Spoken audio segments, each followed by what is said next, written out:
and welcome to today's webinar.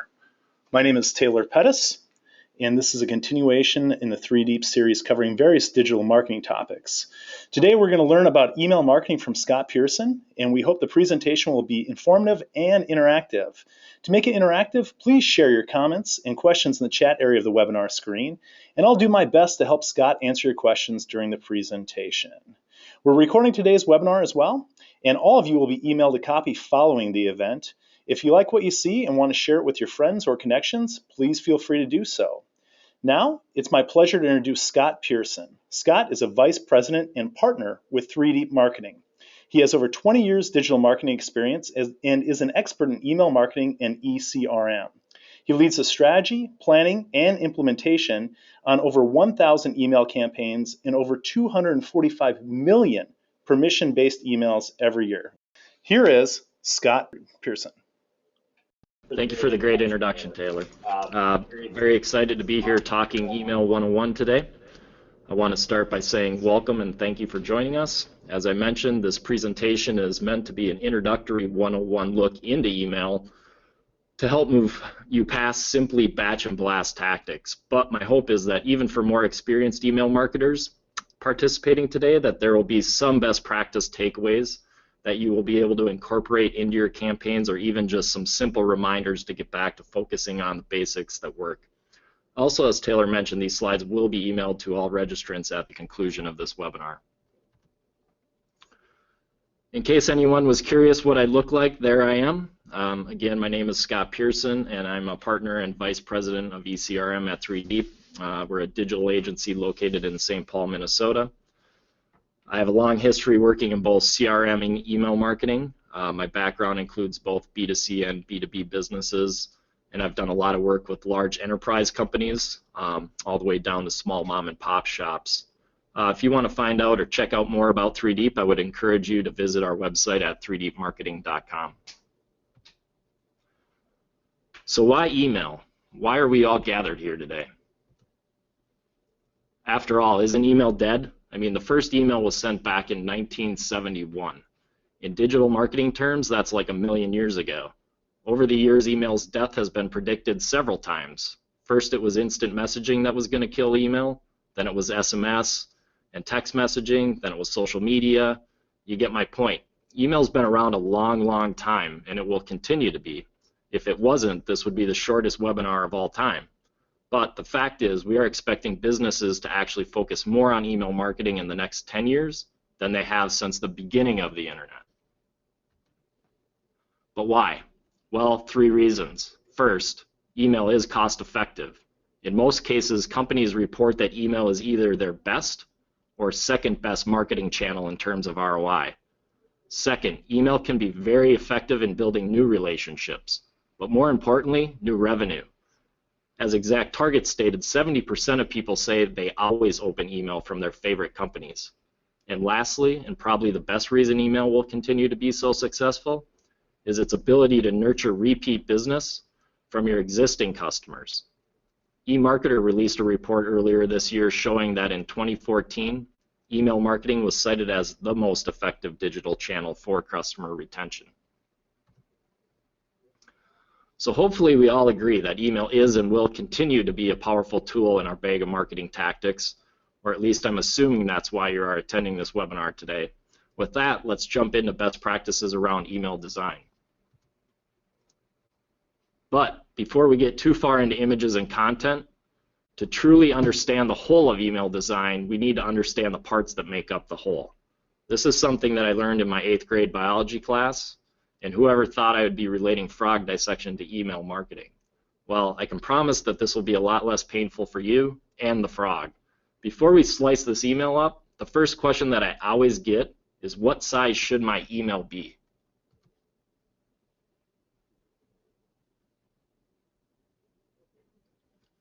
The answer is somewhere between 550 and 640 pixels. 640 used to be the magic number before the iPhone got bigger and better screens. Now the number is probably closer to 600. Just make sure you are under the 640 mark. If you're wondering how to calculate pixel size of your design, you can check it in a tool like Photoshop, Or an even easier way is to download a browser plugin like MeasureIt for Firefox or Chrome. This will let you drag a virtual ruler over your creative and measure in pixels. You don't need to worry too much about height as long as your email template will scale vertically. You do want to be considerate of how much your viewer needs to scroll though, so just make sure to incorporate content up top, especially the main CTA. The other spec to consider is file size. You want to make sure that the size of your HTML email file is between 15 and 100 kilobytes. Files larger than that can get caught in spam filters and experience delivery problems. Okay, let's get to the slicing. Our first slice is from name. The from name is basically the name of the sender, but that name could be a person or it could be a company, a business division, or even a communication name. The best practice is to make sure to use the value that will relate most to the reader when engaging with the content. For example, if you're sending an email to an existing customer and a contact has been the same with the customer service rep for the past 10 years, it may make the most sense to have the from name be that of the customer service rep. However, if I'm a prospect and only vaguely aware of your business, then having the company name as the from may make more sense. The from name is one of the most overlooked aspects of email marketing. Consider this, 43% of email recipients click the spam button based just on from name alone. The next slice is from address. This is the email address that the email will appear to have come from. Again, like from name, this could be the email of a person, general company, or more specific to a division or communication stream. The best practice, make sure your from address works in conjunction with your from name. You want them to work together. For example, if I was to send out an email with the from name as myself, Scott Pearson, then it makes the most sense to have the from address be listed as my email address, scott.pearson@3dmarketing.com, and not just a general company address. Make sure not to overlook the tip on this slice. Take the time to work with your email service provider and your IT resources to get your from address configured correctly. An incorrectly configured from address is one of the quickest ways to land all your emails in the junk folder. And for information on finding out if your from address is configured correctly, you can visit sendscore.org. It's a service of return path. And just type in your domain name and it will tell you what issues you may have with deliverability based on how your from address is set up. The next slice is subject line. You know, we all are probably very familiar with subject lines. The goal of the subject line is simply to describe the theme of the content and identify what the main offer of the email is. Best practices include writing shorter subject lines because of the explosion in mobile email views. Long subject lines tend to get cut off on mobile devices. You want to make sure you include the main offer in the first 35 characters of the subject line. Another best practice is using personalization in the subject line. The most common execution of this would be inserting first name, but you could use other personalizations such as company name or product recently purchased. Or you can go the simplest route like HP did below in the example, and just use the word you. At least this gives the impression that this email was personalized just for me without needing any data or additional technology to make the personalization happen. Is personalization worth the effort? Well, take note of the fact listed. You can see an increase of 22.3% in open rates by using personalized subject lines. Slice 4 is pre-header text. In short, pre-header text is simply the first line of actual text in your email. Why is pre-header text so important? Well, it's important because on mobile devices, there are 3 values that show up in the preview pane of your email client: from name, subject line, and pre-header text. Don't waste the opportunity to optimize this content and make it enticing for the recipient to actually click and open your email. Best practice is to keep this line of text under 50 characters and make sure the first line of the text in your email is not something like, if you are having trouble viewing this email, click here. This gives the reader absolutely no extra value in why they should open and read your email. If you are not focused on pre-header text, you're not alone. We did a study last year that showed that almost 70% of email marketers were not dictating what the pre-header text of their emails were. Still confused about what pre-header text is? Don't worry, we'll be seeing lots of examples in upcoming slides. Slice 5 is the header.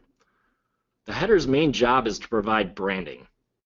This usually means it includes the company logo. For best practice, you want to focus on using a narrow header, a header that is less than 75 pixels high. The reason is simple.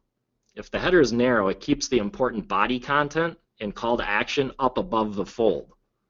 The tip on this slice brings up a good point. Not every email is going to need a header, especially B2B sales-driven emails.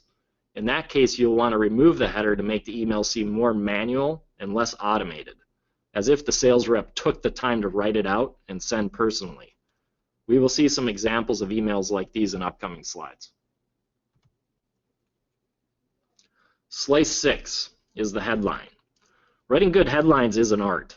The goal of the headline is to illustrate the theme of the email and, most importantly, the offer.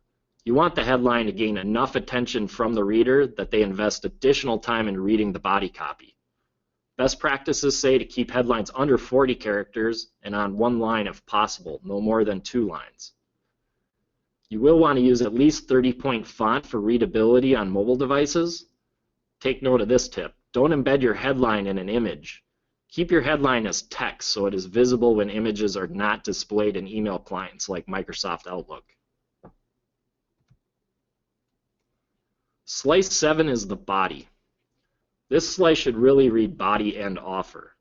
The goal and purpose of the body copy is to provide just enough information about your offer that the reader searches out the call to action or CTA.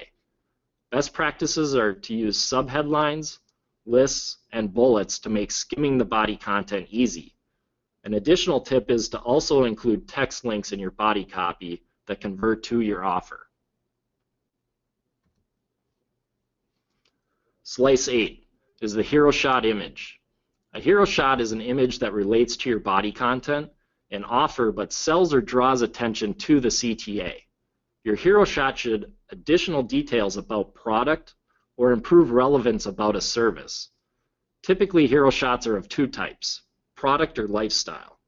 A product hero shot is just that, an image of the product. A lifestyle hero shot is more about the experience the product or service could offer. A best practice is to actually combine the 2, such as in the example listed here. This hero shot shows some type of electronic measuring device, but it shows the product in use in the field. Products in use tend to draw much more attention from readers than simple product shots. If you're interested in more information on what makes a good hero shot, please visit the link located in the tip for an entire presentation on what makes a great hero shot. There's even a scorecard you can download to score your hero shot on your next email. Slice 9 is the call to action or CTA. This is the purpose of your email. If you do not have a clear call to action in your email, then I would argue you may not need to send the email. Email CTAs are almost always a click with the request to take some specific action, such as download, register, review, purchase, etc. But in some cases it could be to take other actions, such as call, schedule an appointment. Keys to creating a good call to action are utilizing contrasting color for your CTA button. The CTA button should stand out from the rest of your email. It should draw all the attention. The wording should also show some aspect of urgency. You will see that the word now or today is most often used. For more information on how color can impact conversion of your CTA, you can visit our blog at the link under the tips section. Slice 10 is secondary content. Secondary content includes all other content areas, typically below your body copy. This could be one section or multiple sections. But I would suggest that you do not have more than 3 secondary content areas. More than that can greatly distract from the main body copy and CTA. You will note in examples that we take a look at in future slides that secondary content is optional. As long as you can include main body content in a CTA, you do not necessarily need secondary content. Slice 11 is the recapture area. This section of your email is meant to try and provide something of relevance if in fact the body, CTA, and secondary content was not suitable for the reader. This section usually houses links to highly visited portions of your website or customer service links. You will also see social media asks made here.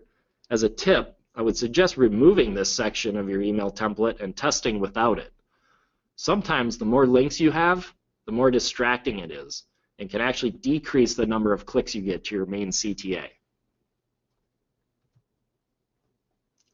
The final slice, number 12, the footer. The last, but probably one of the most important parts. The footer includes compliance items, including but not limited to unsubscribe, physical address, privacy policy, contact information, and any legal information you may need to include. A best practice is to make sure the unsubscribe link is obvious. People will often try to hide the unsubscribe link by making it small in a light-colored font. This is wrong. The reason you want it obvious is simple. You would much rather the person unsubscribe from your emails if they truly are not getting value from them than to click the spam or junk button in their email client. Spam or junk clicks are one of the top reasons for emails to get blocked from specific email providers.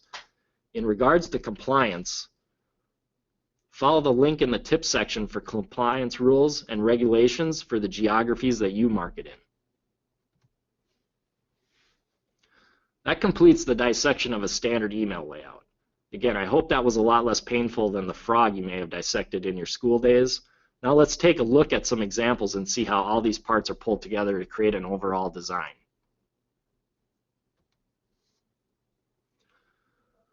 For an example, let's use an email that I received from a company called Grainger after signing up to receive emails from them on their website.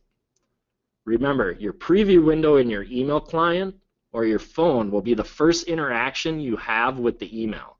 If the from name, subject line, and pre-header text don't do their jobs at this point, the chance the email will get opened is minimal. In this example, you see that they use the company name Grainger as the from name. Probably a good choice as I just signed up with them.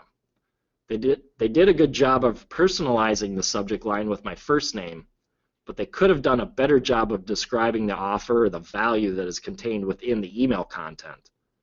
The pre-header text is redundant to that of the subject line. The pre-header could have been much stronger in telling me why I should open and read the email, and not just repeat what the subject line had to say. This is what the same email looks like on my mobile phone.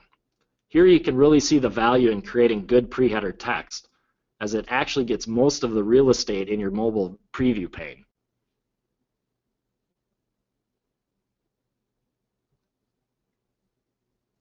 Here's the full email once opened. You can see that it represents all the slices that we just walked through. Overall, I would say this is a good representation of a pretty standard welcome email. The header is narrow and provides branding. The headline is personalized and short.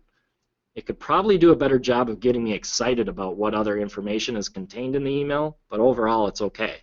The body content uses lists and is scannable. The hero shot image is excellent in that it incorporates an actual customer service rep with a catalog and the website pulled up on a computer illustrating all the ways I have to shop now. The CTA is clear and obvious. The secondary content adds value but stays out of the way of the body and CTA. The recapture area provides some social icons as well as some common customer service elements if I need help. The footer contains all the necessary compliance elements for the US geography, and it is clear on how I can unsubscribe or change my email preferences. Overall, this email represents all the parts of an email quite nicely. So that was one example, but just like frogs, emails have many shapes, sizes, and colors. Let's take a quick look at different types of emails to help us better understand further design considerations. When we talk about email types, these three values are most often considered: text, HTML, and multi-part. Text emails are just that, plain text, no images, no hyperlinks, and have very limited tracking available to them. HTML emails can be a mix of text and images. You also have a lot more control on how you can stylize text with colors and sizes, and you can hyperlink images or text in the email. HTML emails also offer much better measurement of open and click rates. Then you have this thing called multi-part. What this means is the email platform will actually send your email as both a plain text email and an HTML email. It will be up to the contact's email client to decide what version it is best suited to render. This is the option you always want to send. It is best practice to always have a text version of your email. You may not think that many people view your email as plain text, but we see on average that still between 3 to 5% of views come from text versions, a big enough number to still care about creating it. Since creating a text version is best practice, here are some tips for making them better. Since you can include image, buttons, or inline links, use a CTA like paste this link or view link in your browser. Second, use special characters like equals, dash, or plus signs to help break up the email and draw attention to the CTA. And finally, use line breaks to create white space to make the content more easy to scan and read. Here's a quick pop quiz. Is this email text or HTML?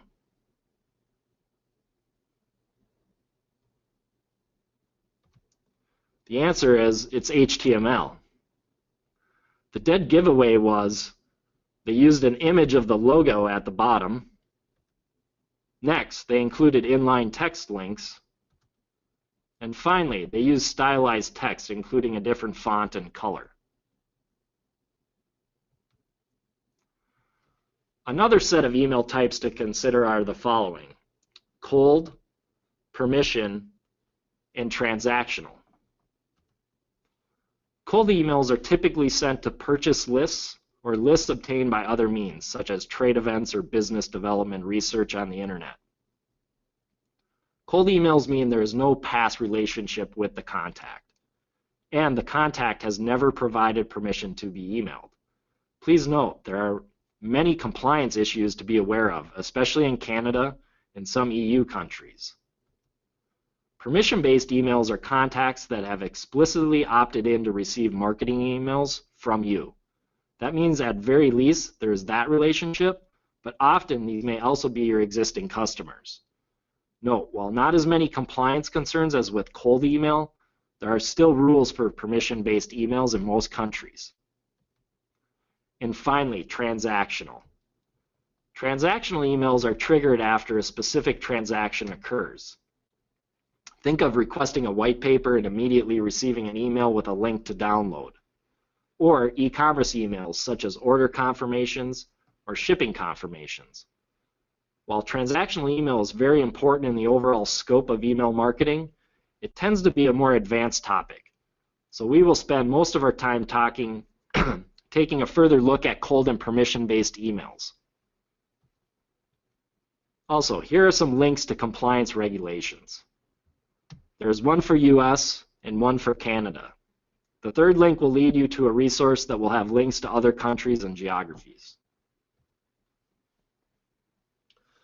Let's take a look at some of these email types. Here's a cold B2B email. This example is requesting a meeting. You can see many of the elements are missing. As mentioned earlier, this is okay. Removing these elements makes this seem more like a one-off email, and that it was directly sent from the sender. They do a good job of personalizing the subject line, and even though the CTA isn't asked for a meeting, there's a clear CTA button to reply. Here's another cold B2B email requesting a webinar invite. Again, we have many of the elements missing to represent a more one-off look. You will also notice that while these are HTML emails, there are almost no images. I find that this can be very effective for these types of emails.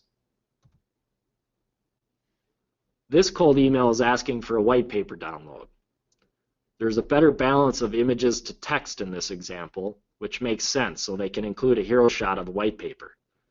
You will also notice that some of the items have been rearranged versus our original example. Again, not all emails are alike. I would encourage you to test and experiment with your email templates. Include, remove, or just move around parts to see what gets the best results.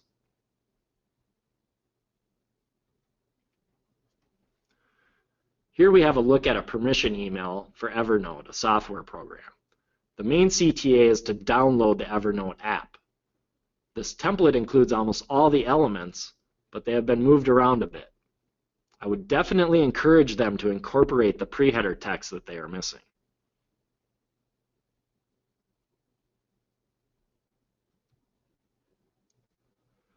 This permission email is in the form of a newsletter.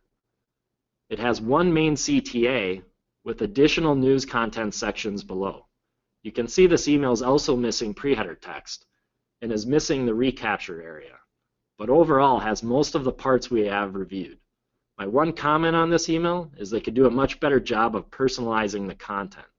This email feels a lot like a one-size-fits-all message. They could avoid that by personalizing the subject line and at least providing a personalized salutation.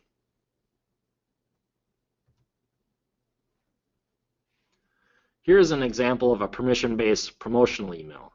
The CTA is a 21 days of free access to a product LinkedIn owns. Again, it includes all the elements minus the pre-header text. As you can see, even big brands and experienced email marketers forget the basics sometimes. Otherwise, this email is great. It has personalization elements and a great CTA.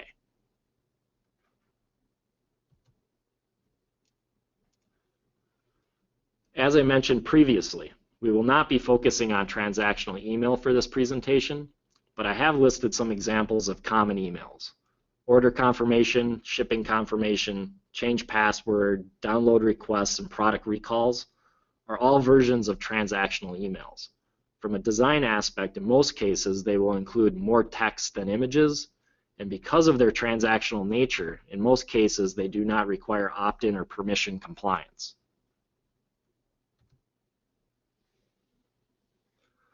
Now let's take some look at bad ideas. These are things not to do. This is a big no-no. This email arrived to me as one big image. The problem? I use Microsoft Outlook, and Outlook doesn't download images by default. So what I see is the view on the right, a red X, where the content is supposed to be. There is not a single aspect of this email creative I can see with images off that would lead me to understand what the email is about or has to offer. Without downloading the image, there's no value. To the left is what it looks like with images downloaded.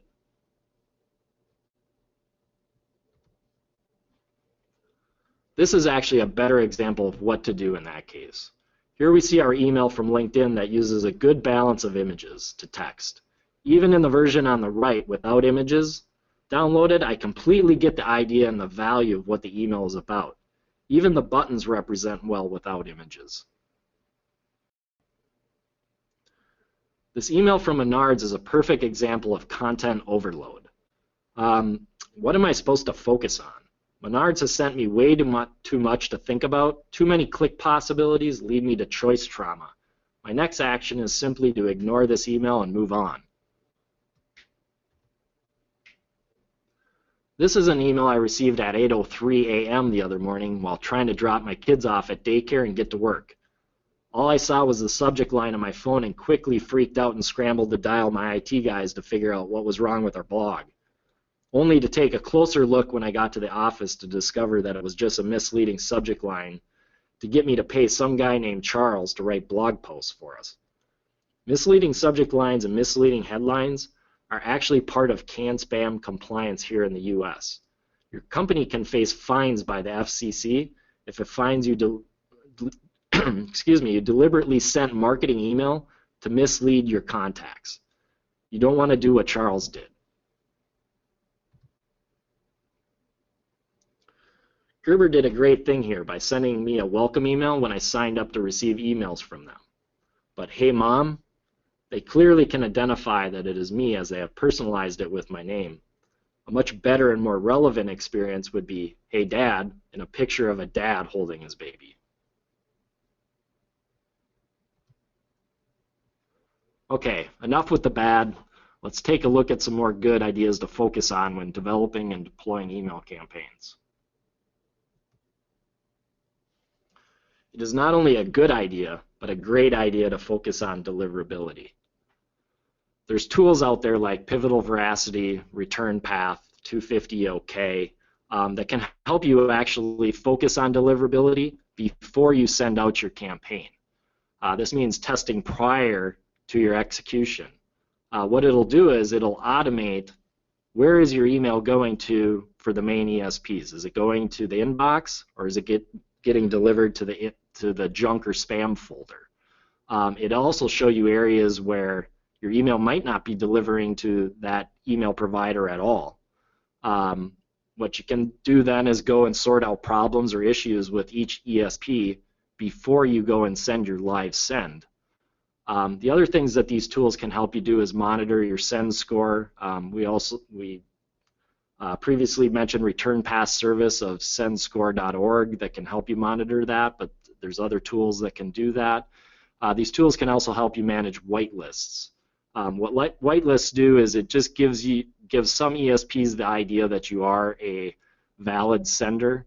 It doesn't mean that if you're whitelisted, all your email will get to the inbox, but it's a good best practice to maintain.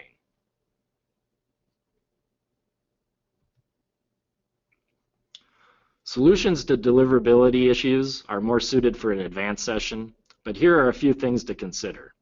Try not to use phrases like click here or definitely not free Viagra. Also, don't use excessive exclamation points or all caps. Even red or green colored fonts have been known to cause problems. Make sure the person that codes your email has at least basic skills in HTML, or delivery issues could arise. And finally, make sure you clean your list. If you don't remove all the hard bounces, unsubscribes, and spam complaints from your list before every send, I can 100% guarantee you will run into significant email delivery problems.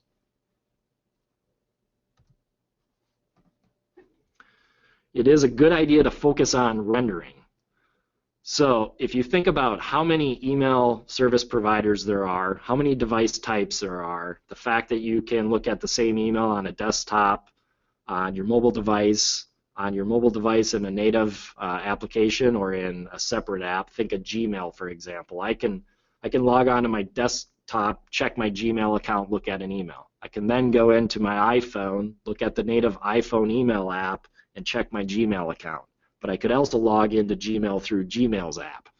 All these platforms are going to render or display the same email code slightly different.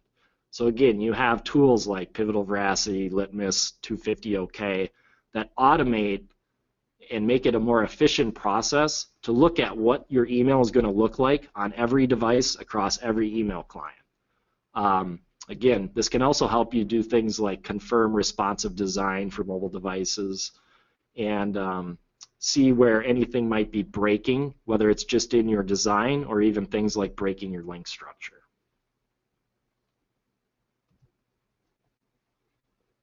It's a good idea to focus on mobile optimization and responsive design.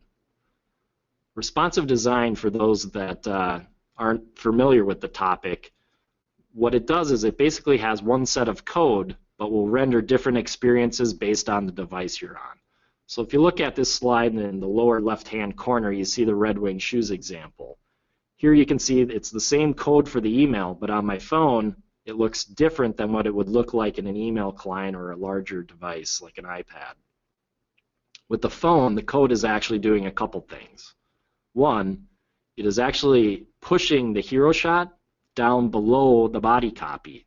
If the hero shot was originally designed as it is in the desktop view, it would push that offer button all the way down below the fold so that the user would have to scroll on their phone to convert. We want to bring that up in responsive design. There's also things like simplified header, so it removed the countdown ticker that you see there in the upper right-hand corner of the desktop version.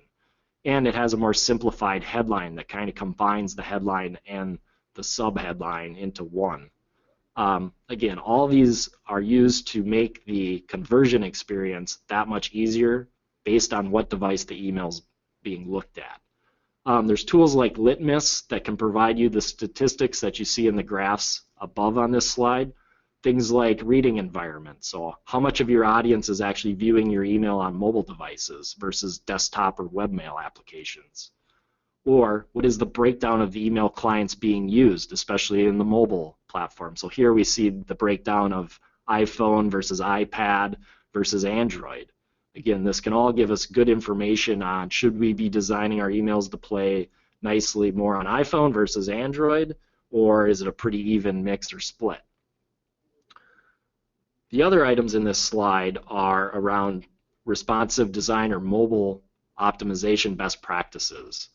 You'll see the large iPhone example is an older phone, so that's going to have design dimensions that are a little bit different. Again, you're going to want to understand your audience and see what devices they're using.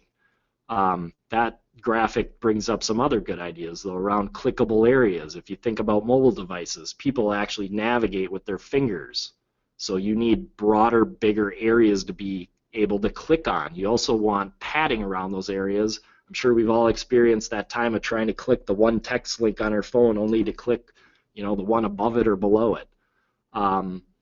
Size, headlines should be at least 30-point font, while body copy should be at least 14-point. The iPhone scales content down, so anything that's smaller than 14-point font is going to get shrunk and probably be unreadable. The other graphic you'll see is iPhone 6 Plus. You'll see that it just has bigger screens, bigger dimension, as well as just a general iPhone 6, again, with larger dimensions. Again, best practice is to understand your own audience and what devices they're using and design your email based around those specs. Here's that Red Wing example. You can see that they used responsive design to keep the offer button up above the fold so you don't need to scroll. Even on a phone, they put the hero shot down below the body copy, combine the headlines and subheadlines into one, move the CTA button up so no scrolling is required. There's one device, however, that is not optimized. Do you recognize it? Which one? It's the iPad in the portrait view. You can see that you would need to scroll to the bottom to see and click on the CTA button. That is something that they should have addressed in the future. Again, this is where checking rendering will also help you see issues like this. Another good idea, focus on relevancy. So there's two kind of camps of email tactics. One is calendar sends. These are the messages you're going to send to your audience based on your own marketing calendar and your timelines. Items that fit this are, standard newsletters, promotional events, new products or services that you're launching, your thought leadership, and other things like surprise and delight. They're all going to be based on your marketing calendar. But, you need additional triggered sends to fit the full life cycle of the consumer or your contact. So these might trigger off of things like email interactions. Did they open or not open or click on a link within an email? Website interactions. Did they download something on your website? Or did they just visit and browse a certain section of your website? That's the kind of data that can actually trigger off specific emails to make the content as relevant as possible to that user and delivering not only relevant content, but very timely content. Personalization and dynamic content is also a portion of this. Here's a great example of Gerber using a combination of calendar-based sending with triggered lifecycle dynamic content to achieve a really high level of relevancy. So Gerber's got basically two main segments. They have prenatal moms and postnatal moms.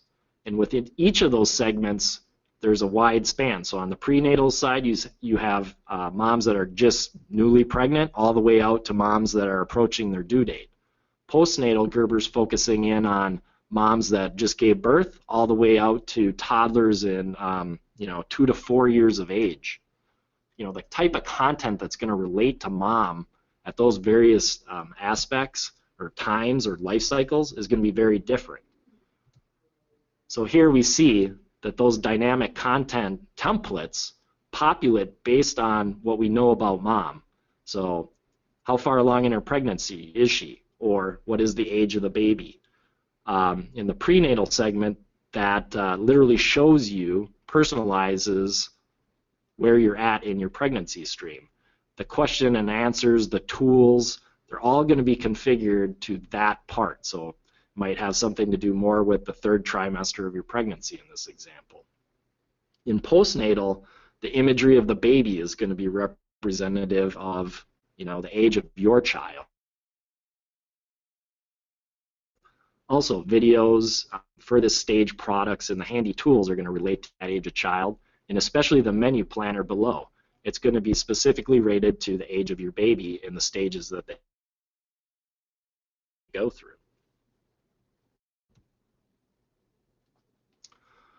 Something that is easy to do to increase relevancy is to use at least simple segments.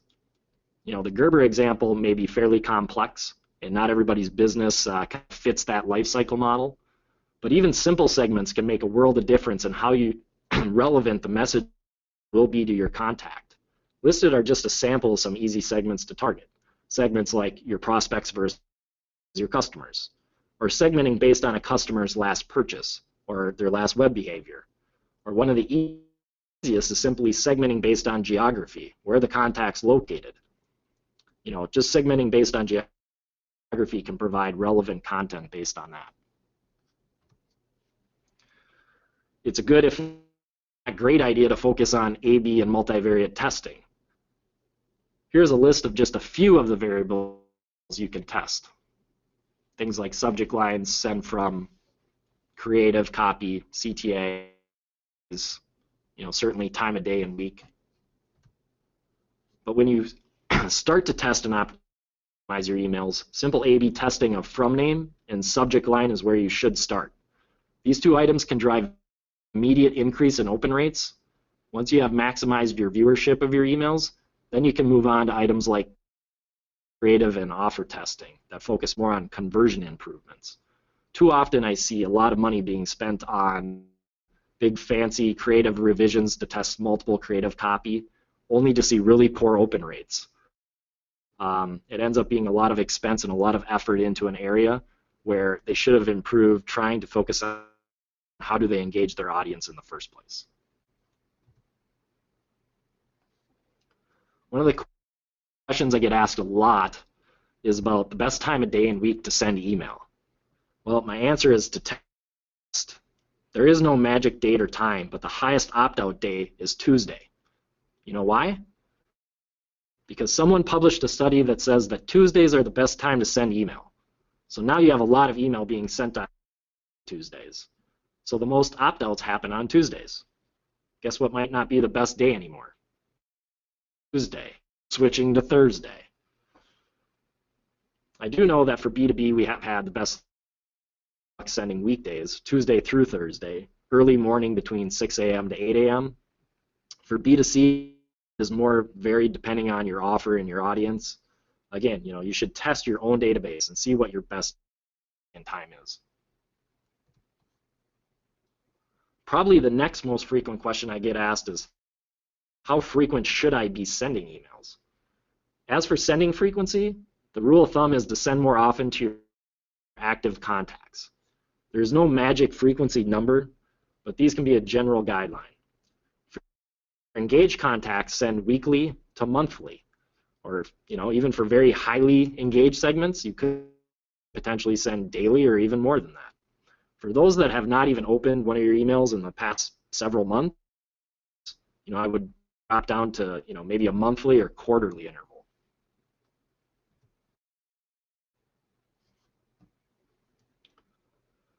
Everyone, even the most experienced email marketers, need to remember to focus on this.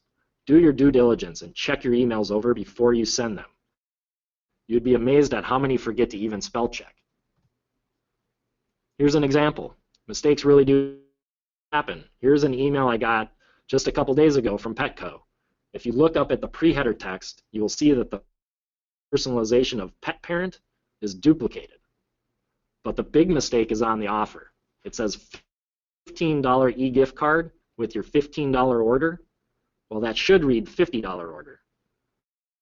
These are the kinds of mistakes that will drive your legal department nuts. So what do you do when you make a mistake? You look to correct the mistake and resend the email as soon as you can. In this case, Petco did acknowledge that they made the error. I would have probably advised them to put a couple lines of text in the header illustrating the earlier mistake, but at least they followed up right away with a corrected version of the email. Here's a basic punch list to use before you send out your next email to avoid a mistake like Petco. Make sure to proofread, spell check, and confirm that your CTAs are correct. Test all the links, make sure that all the images are loading correctly, check that the email is mobile responsive or at least mobile friendly, including desktop, web, and mobile. Verify that your send counts match what you were anticipating. And finally, make sure that all necessary compliance items are in order for your specific sending geographies. Another rule that we have in place at 3D is we do not allow any campaign managers to send their own campaigns. That means if they set up the content in the campaign, that another campaign manager must review with them and actually schedule or send the campaign. It's really amazing what a second set of eyes will catch. It's also a good idea to focus on metrics and make sure to compare them to industry averages. Included on this slide is a link to Silverpop's 2014 industry benchmarks, so you can check your delivery, open, and click rates against others in the same industry. You can use a tool like Litmus to gain some insights into other metrics such as mobile device breakdown, skim read rate, which is a metric similar to website bounce rate, and Litmus can even track numbers of times your email was printed. One note about metrics though, open and click rates only go so far. Make sure what you are really measuring are business results, things like sales, appointments, downloads, etc. Too many times I see people get hung up on what's a good open rate, what's a good click rate. Well, did the email actually drive business, or did it drive what the business goal of that email was meant to do? And of course, it is always a good idea to focus on education. Here are some of my favorite blogs for email marketing education. Technology and tactics for emails are constantly changing, especially for mobile design and deliverability. Make sure to stay up to date by reading the latest information. And finally, a little something to chew on. If you are to take away anything from this presentation today, I would hope it would be the following. First, start putting more effort into your selection of from names, subject lines, and pre-header text. Optimizing here can give you immediate results. Second, simple segmentation works. Don't just blast your whole list. Segment it out, even if it's basic. And finally, think mobile. Not ready for responsive design? That's okay. Still use some of the best practices we talked about today on your next email. And to help you with planning your next email to be more mobile friendly, we are offering a free ebook called Energize Your Engagement with Mobile Friendly Email. You can download the ebook by visiting offer.3dmarketing.com/mobile-friendly-email-ebook. Again, don't worry, this will get sent out to you guys, so you will have these links handy. And that concludes our webinar on email and best practices. I really appreciate everyone's time today, and I think we still have a few minutes here for a couple of questions. Thanks, Scott. Yeah, we definitely do have a couple minutes left for some questions. I did collect some questions throughout the presentation and encourage people to keep them coming over the course of the next few minutes that we have here. One of the questions that came in was related towards the cold emails. And so here it is. I noticed you included an icon in one of your subject line examples. Do you recommend using icons or have any results using them? So it sounds like we're seeing more emojis, more visual elements within emails. Is it a positive thing to include it in a subject line? Well, you need to be a little careful when using icons in subject lines. I think the example we used in this deck was a scissors icon to represent the clipping of the coupon CTA. The reason that you need to be careful is that not all email clients will support all icons. I want to say there are like 28 icons that the majority email clients will support. But as we know, there's millions of icons and emojis out there. I recommend doing some research testing on the icon you want to use before sending it. So again, use your rendering tools to check and see where it might be breaking.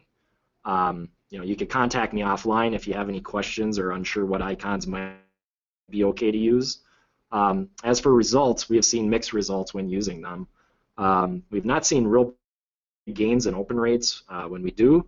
However, we do have good success with them when we send to non-engaged segments, so things like lapsed users. I think the icon could just help break up the subject line in the inbox where people receive a lot of email, especially lots of promotional email. So that's actually a good transition, or a nice transition to this next question. So you mentioned that there's certain email clients that support certain icons. One of the things that we know is that certain email platforms also support certain fonts, or they come loaded with different fonts. So what are some fonts you might recommend using, or what would you say are titled the web-safe fonts for email creative? Well, the best practice for email, really like any digital development, would be to obviously only use web-safe fonts, specifically for things that you want to render as actual text, meaning it will not get incorporated into an image. And usually I play it real safe, and I really keep it to Arial. Email clients like Microsoft Outlook are really picky, and honestly, they may not even render fonts like Helvetica. Any text that will be incorporated into an image, you can really feel free to use whatever you'd like, really style it, lead it into other brand aspects, but for the safe actual text of your email, I would definitely try to focus just on Arial and other really safe web fonts. Another question related to cold email. Most of your cold email examples seem like they were B2B or business-to-business examples. Do you recommend sending cold emails to B2C or business-to-consumer contacts?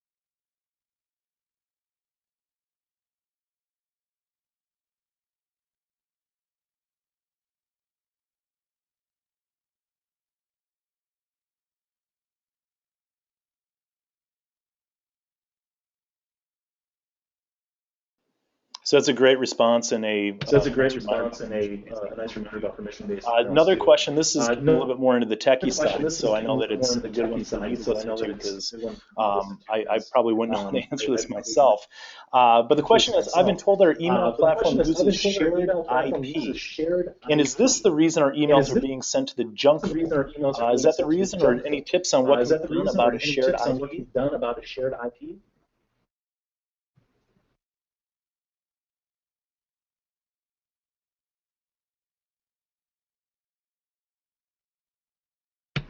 Well, just using a shared IP doesn't automatically mean your emails will be sent to spam or junk.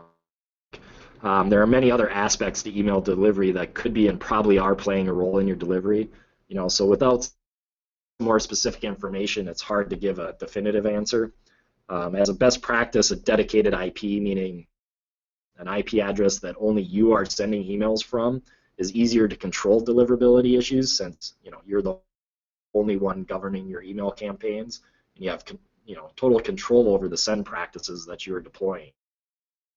In a shared IP, you can't control the policies and practices of other companies, so they may be damaging the reputation of the shared IP and really helping to land your emails in the junk folder.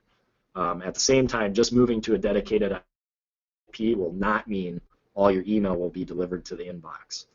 You really still need to do a lot of work to maintain your IP reputation, as well as follow best practices for content and other aspects that can affect delivery.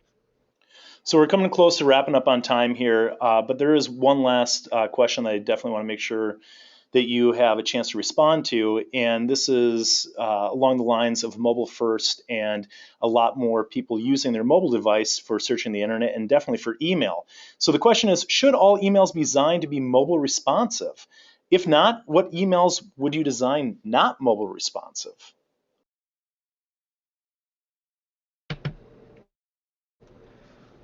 Well, I think I did a pretty good job in the webinar of illustrating the fact that mobile is really important right now. So yes, in all cases I can think of, I would utilize responsive design.